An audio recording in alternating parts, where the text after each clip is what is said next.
If you want to get into photography or making videos, you'll find mirrorless or DSLR cameras are recommended the most.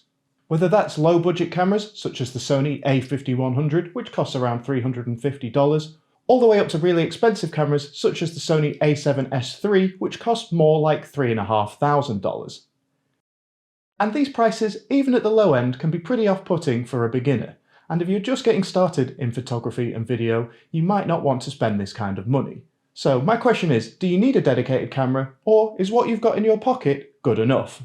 In this video, we're going to compare the quality you could get from a camera, the Sony a5100, to a smartphone for both video and photography to see whether a phone can be good enough. So we're going to be comparing an average smartphone. Because we're using a budget camera, I thought, well, let's not use the latest and greatest phone on the market. Because realistically, most people aren't going to have the latest iPhone. Because, I mean, them alone can cost upwards of $1,000. So that, if we're talking about budgetary requirements, then that kind of defeats the object. So the phone we're going to be using is a 2-year-old OnePlus 7 phone. It came out in 2019, but it's generally quite a run-of-the-mill camera for a phone. It's not bad at all, and in some situations it does look pretty good, but it's not absolutely top of the range either.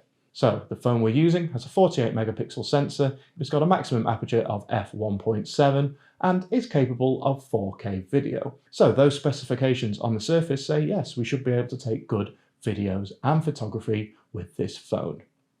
But will it look as good as the Sony a5100? Well, let's find out.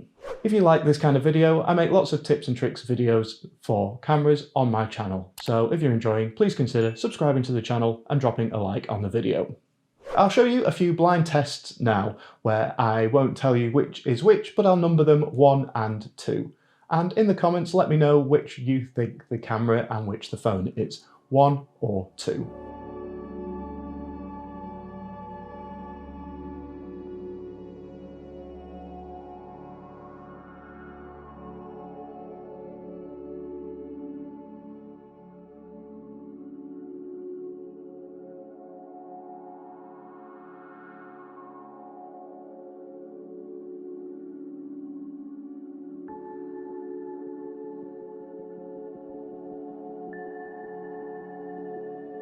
Is this the camera or the phone?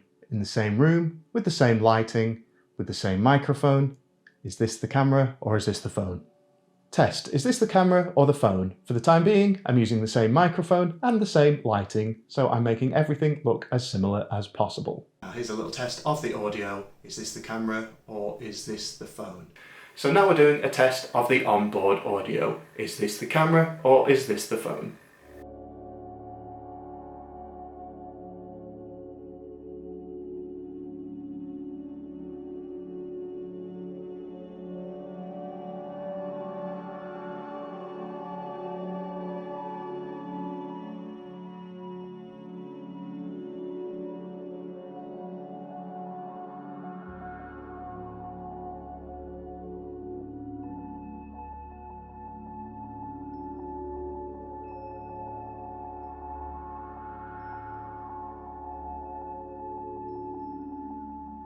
So, which did you think was the camera and which did you think was the phone? Hopefully it will have been pretty obvious that yes, 1 was the phone and 2 was the camera. With the phone, you probably found that the sharpness of the image, the colour depth and the depth of field probably didn't compare in comparison to the Sony a5100.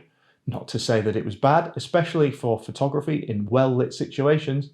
They look remarkably good, I think. The photos that you can get from a phone these days, and I think that's why a lot of people don't bother getting a camera, is because photography, especially in well-lit situations, can look really great, and they're usually processed in a way that they look a lot more vivid than what you would get straight out of a camera. Unfortunately, you probably started to notice where the limitations of the phone came in, with the video not looking as crisp and sharp as you would get with a dedicated camera, and especially that low light performance that you get from the phone doesn't look very good at all. There's a lot of artifacting, a lot of noise on the photos. They get much more blurry as the shutter needs to be open for much longer on a phone camera. So yes, a lot of limitations there. And conversely, with the camera, you'll have noticed better depth of field on shots like this. And back to using the Sony a5100 again for this shot. The image should look more crisp on video especially, and the photography, you get that better depth of field and better kind of colour balance that you're not necessarily going to get from a phone. However, in the defence of the phone, if you can control the lighting, like I had it set up in here with the same bright light, and you can use a different audio source, especially if you're just getting started with making videos, then a phone is definitely what you should use first. You'll probably already got one, and especially if the phone isn't too old, you should definitely start making your videos with this straight away. You might find it does everything that you need, whilst you're finding out if making videos is for you. Then, of course, you can always upgrade in the future, when you start noticing those limitations that you get with the phone. For photography, I think I'd always go for a dedicated camera if I was getting more serious into it, but you can get really great shots with phones these days, so again, just keep playing around until you hit those limitations, whether that might be you can't get any reach, which is the amount of zoom that you can get, because all the zooming is digital on a phone, whereas you can get physical zoom on a camera, which will look much more sharp and you get much more detail, and it'll look much more professional for shots for wildlife and things like that. Low light performance, I think, is always likely to be an issue on a phone. And to be honest, even on a smaller, older camera such as the Sony a5100, the low light performance isn't amazing, but the larger sensor should mean that more light is getting into the camera. And of course, you can change your lens to having a wider aperture, which basically means that your lens would let in more light. And of course, the budget is such a big constraint with buying a camera. Even the cheapest options, as I was saying, Sony a5100, which is an old camera, came out in 2014, you're still looking at paying upwards of $300 for a camera like this. If you've already got a smartphone, essentially that camera is free, so I can totally understand why you would want to get started with that, and I definitely recommend that you do get started with your phone camera straight away.